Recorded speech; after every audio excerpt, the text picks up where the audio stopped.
Welcome to Livewire at Home. I'm at home, you're at home. Let's start with our brand new social distancing greeting. So, I'm going to go ahead and throw a greeting to you and receive it. Let's spin and bow.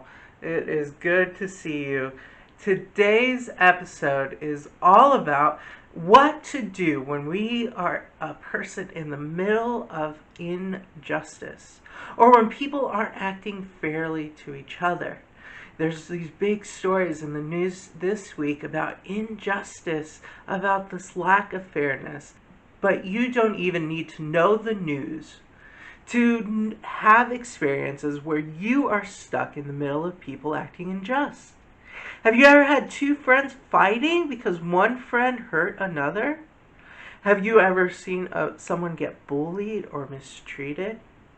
If you have, then you've been stuck in the middle of unjust situations.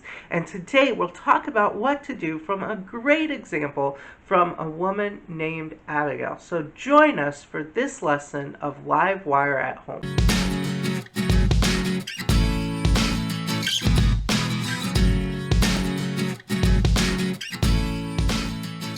There are three things you need to know about Livewire at Home. The first is this is for families. So kids, go get your parents. Parents, this is a especially important episode to have together as a family.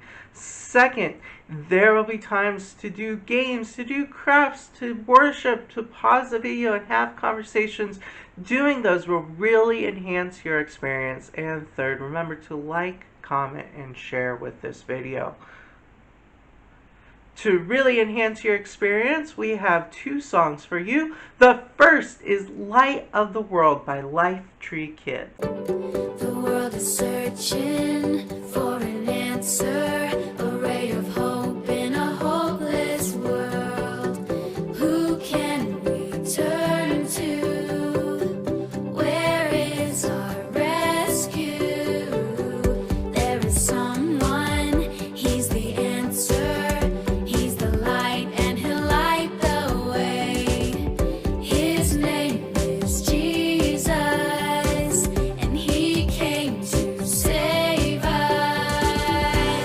The second is Counting on God's by Faith STL.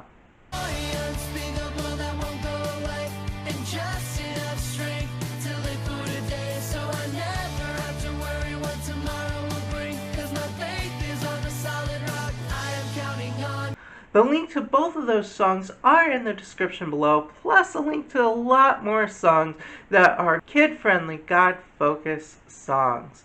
So check those out in the description. Let's start things off with a quick question. I want to know, what is your favorite movie? So comment below with what your favorite movie is.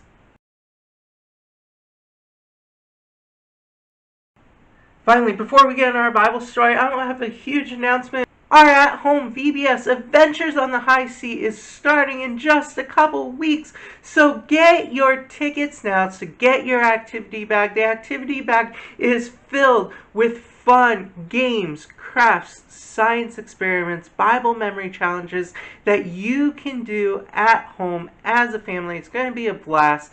We also have, during June 16th to the 19th at 11 a.m., our Zoom rallies where we'll do our Bible story. We'll sing songs, we'll play games. It's going to be an awesome, fun time. You don't want to miss out. So please remember to sign up. The link to that is in the description below.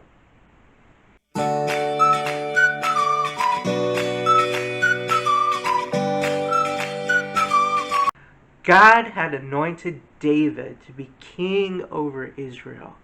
God said, he is my choice for king, but he wasn't king yet.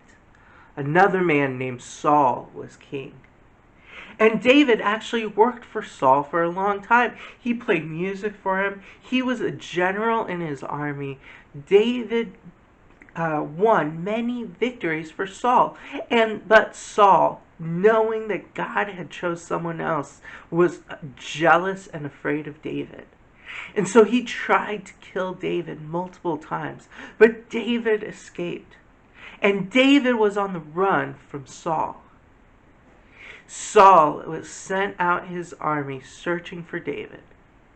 And David found other people who had been mistreated and abused, people who were kicked out of their homes and needed somebody, and they all worked together. David had these mighty warrior men around him who followed him, even in hiding from Saul. David even had opportunities to kill Saul.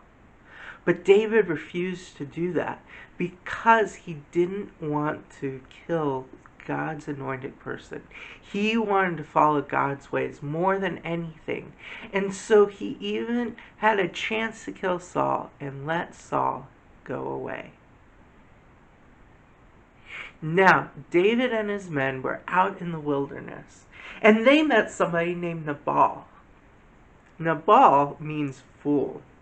And we'll see that he acted like a fool and an unjust person all the way through.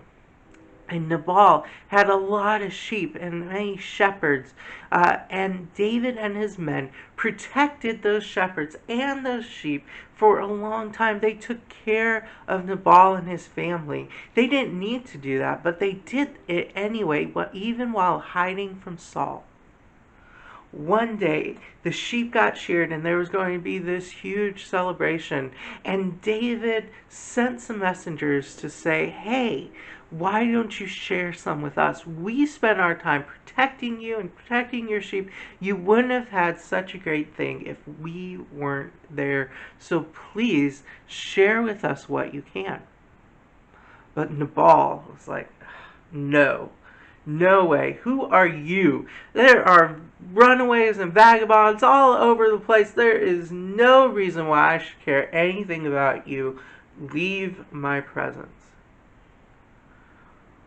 When David heard that, he became furious, and he gathered his army, and he was going to march down upon the Nabal, and he was going to kill every single male there. He was going to have his revenge for the horrible way he was treated. Now Nabal had a wife named Abigail, and Abigail heard what was going to happen. And Abigail was very, very wise. So she went and she got all the supplies that she had, all the food and juice and everything that she had, so that she could meet David and give it to him. So she went and she got all her stuff and she ran as fast as she could, taking everything with her to catch up with David before David arrived to kill everyone in Nabal's household, her entire family. And she said, and she went up and she caught David and she gave him the gift. And she said, David, man, I am so, so sorry. I am sorry for the way Nabal acted. I am terribly sorry. If I had known what you were asking, I would have given it to you right away. Here is everything that we have to give you. This should take care of you. Please don't do this. Don't just kill all these people. And Abigail went on to say, I know and you know that you will be king one day. Do you really want this to be what your kingdom is about? Do you really want to have the blood on your hands because you avenged yourself? You know that God will take care of you. I know that God will take care of you. So let God take care of you. And after David had heard that, he realized that he was wrong. That he shouldn't have acted that way. He shouldn't have sought revenge. He knew that he should have trusted God. And so he actually praised Abigail and said, way to go, Abigail. You are truly an amazing person. I would have definitely done something that I shouldn't have done, that I would not have wanted to do. But you stopped me. Thank you. And David went home. Then Abigail went home, and Nabal was there throwing a feast like he was a king, not knowing how close he had been to dying. So Abigail waited until the next morning. And Abigail went to her husband and told him and told him exactly what happened. Told him everything that transpired. And Nabal's face froze. And he didn't know what to do. He was lost. And you know what happened? 10 days later, God took care of Nabal. Nabal died. And because of what Abigail did, David and Abigail fell in love. And David and Abigail became husband and wife. And God took care of David. David would become king over Israel soon. So Abigail is this great example of what to do when you are in the middle of two people doing wrong things, when you are in the middle of injustice. Abigail provides an amazing example of what you can do. Abigail began first by apologizing, even though it wasn't her fault, even though she didn't, she apologized for the wrongdoing, and she sacrificed herself. She did her best to help solve the situation. So our craft today is to make an apology letter. If you know someone who's been hurt by injustice, who's been hurt by unfairness, even if it wasn't something you did, you can begin by apologizing that and making an apology letter. So I encourage you to think about someone you know who's been hurt by injustice, to do an amazing, beautiful apology card and send it to them. It will make a huge difference. So pause the video now and go ahead and make that card.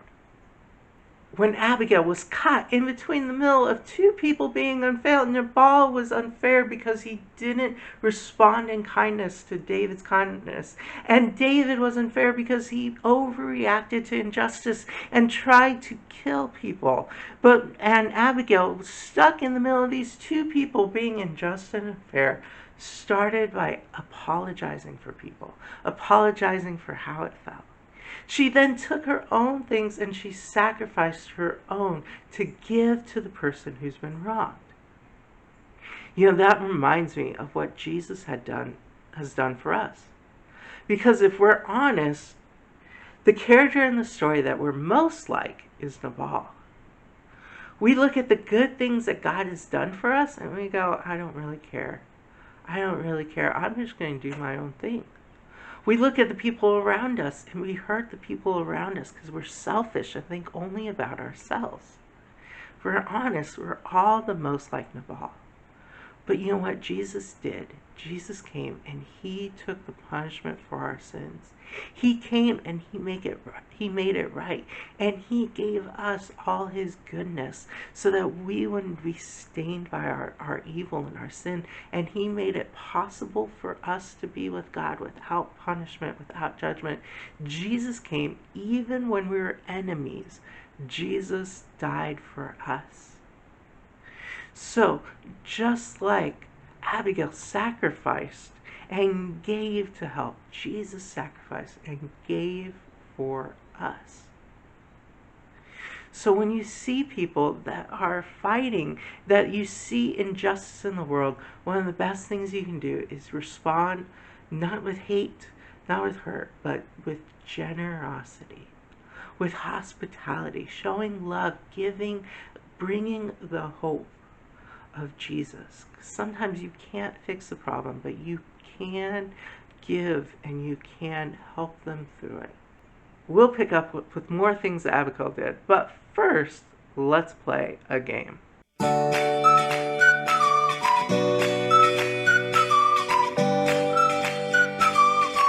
Alright, here we go. Our game is going to be heads or tails. I have a quarter here and I am going to flip the quarter, but before I flip the quarter, you are going to vote whether it's going to be heads or tails. So if it's heads, put your hands on your head. If it's tails, put your hands on your tails. I'm also going to lock in my vote. So I want you at the end of the game to comment how many times you guessed right and see if you can beat me. Alright, so, alright, are you ready? So remember, heads for heads, tails for tails. Alright, here we go. Lock in your vote. Do you think it's going to be heads or tails? I'm going with tails. Let's see. It is tails. So tails is right. Alright, here we go. Let's lock in another one. Heads or tails? I think it's going to be heads. What do you guys think? Here we go. We're going to flip the coin again. And, oh, it's tails again. Tails again. Alright, let's try again. Alright, lock in. Whether heads or tails. I'm going with heads again. Let's try it. Here we go. Ready? Set. It's heads. Way to go, guys. Alright, here we go. Let's keep playing. Heads or tails? Lock it in. I'm going to go tails. I think it's tails. Here we go. It is tails. Wow. Alright. Here we go. Let's keep it loose. Let's go. Heads or tails? I think it's going to be tails again. Let's see what we got. It is heads. It is heads. Alright. Here we go. Heads or tails? I'm going with heads. Let's try it. It is heads. Alright. Let's keep going. Heads or tails? I'm going to say it's tails. Let's try. It is heads again. Alright, here we go. Heads or tails? Lock it in. I'm going with heads. Go. And it is heads again. Alright, here we go. Heads or tails? I'm going to say it's going to be tails. Lock your answer in. Ooh, it's heads again. Ooh, we've had several heads in a row. Alright, here we go. Heads or tails? I'm going to go with heads since we had several in a row. But it is heads again. Alright, here we go. Let's try it. Heads or tails? I'm going to go tails. I think it's going to be different. Let's see what we got. Oh, it's tails. It is tails. Alright. Here we go. Ready? Last round. Heads or tails? Tails. It is tails. It is tails. Alright, that was a great game. Let's go back into our Bible lesson.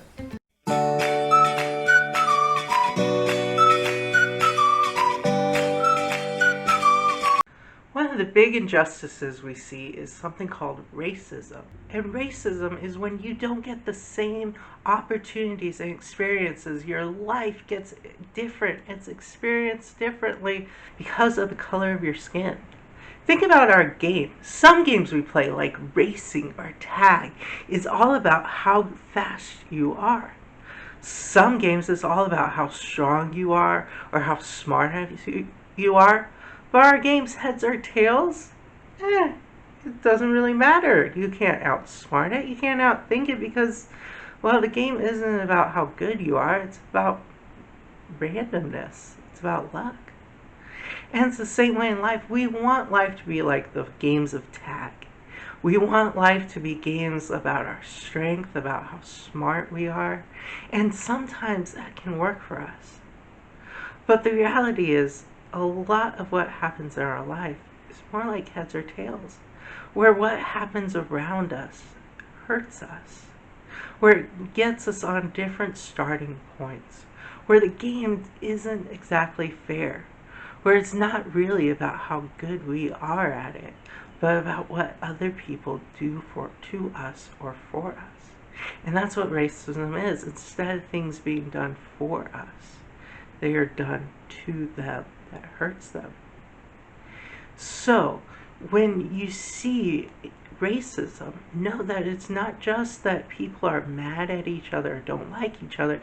Realize that it's a world around them that isn't fair, where things are done to them that hurts their chances to succeed and do well in life, and that isn't fair. That's unjust. So Abigail faced this situation where there was an unjust person in her life. Her husband Nabal was unjust, and there is nothing she could do about it. And when he hurt someone else, when he hurt David, she stepped up. And we saw that she stepped up first by apologizing. Even though it really wasn't her fault, she still apologized. Because a good apology goes a long way. Second, she stepped up by giving, by sacrificing, by giving what she had to help those people in need. Sometimes when you can't fix the problem, you can still help them and give them support. But the third thing she did is she spoke truth. First, she spoke truth to David and told David that he would regret fighting and the violence.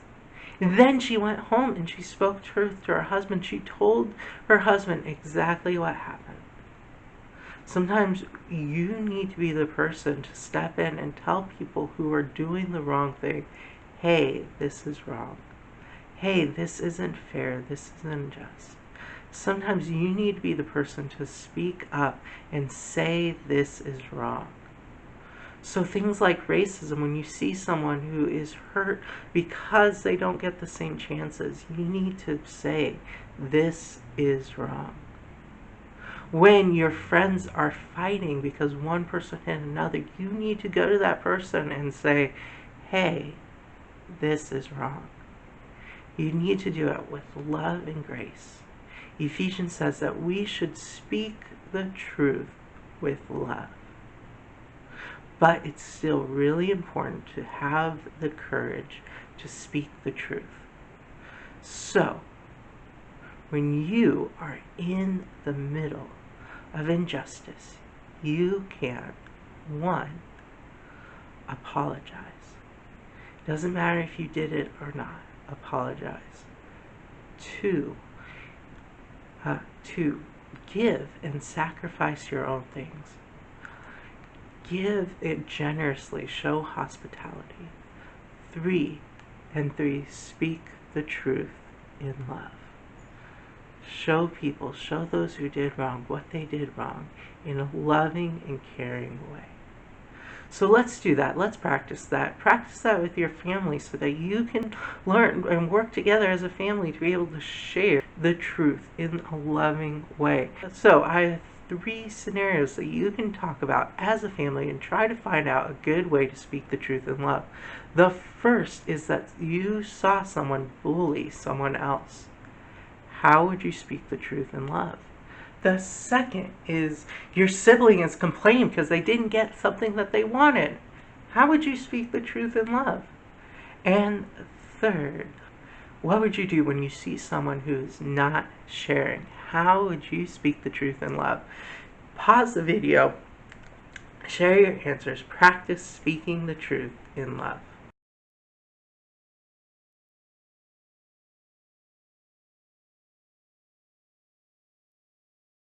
And now it's time for the challenge.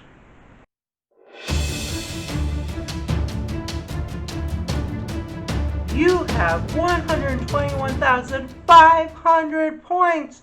Way to go, guys. When we get to 150,000 points, that's right, I get a pie in my face. So, how do we get to 150,000 points? Well, the first is our monthly memory verse. So, videotape yourself saying the monthly memory verse and send it to us or post it using the hashtag #BringingTheHope. This is the last week for this month's memory verse, so let's practice it together. It is Psalms 1:1 and 2. How blessed is the man who does not walk in the counsel of the wicked, nor stands in the path of sinners, nor sits in the seat of scoffers. But his delight is in the law of the Lord, and on his law he meditates day and night. That's very good. Now let's do it a silly way. Let's do it with a high voice. Are you ready? Here we go. Psalms 1:1 and 2. How blessed is the man who does not walk in the counsel of the wicked, nor stands in the path of sinners, nor sits in the seat of scoffers, but his delight is in the law of the Lord, and on his law he meditates day and night. Good job, guys. All right, let's do it, but this time let's plug our nose. All right, here we go. Plugging our nose.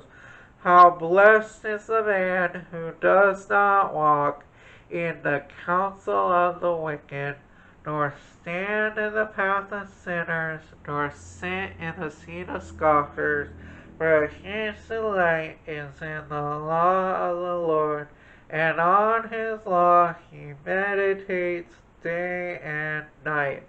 Whew, that was good. All right, let's do it one more time. Another silly way.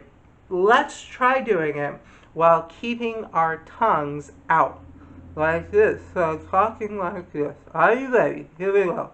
How blessed is the man who does not walk in the counsel of the wicked, nor stand in the path of sinners, nor sit in the seat of scoffers, but his delight is in the law of the Lord, and on his law he meditates day and night. Whew, good job. So remember, videotape yourself saying that and post it using the hashtag #BringingTheHope. The second way to earn points is Julie's Challenge. Each Julie's Challenge is worth 2,000 points. Julie's Challenge is doing something like saying the Apostles' Creed. So if you know the Apostles' Creed, videotape yourself doing it and share it with the hashtag #BringingTheHope. The third way to earn points is to share this video on Facebook. So share this video on Facebook. Every share is worth 5,000 points. And finally, our weekly Bring the Hope Challenge. This week's Bring the Hope Challenge is actually our craft. So send an apology note to someone who's been hurt by injustice, who's been hurt by unfairness. Just say that you're sorry. Take a picture of that craft and put it in the comments. Every single apology note is worth 1,000 points plus a chance to put in a drawing for a $10 gift card. Well, thank you for joining us this week. Next week, we're going to finish off our series of the great women of the Bible with Lydia before we start into the book of Acts. So I can't wait to keep doing this with you. See you next time. Let's end with our greeting. We're going to throw goodbye to you. I'll receive yours, spin around, and bow down. Have a great week.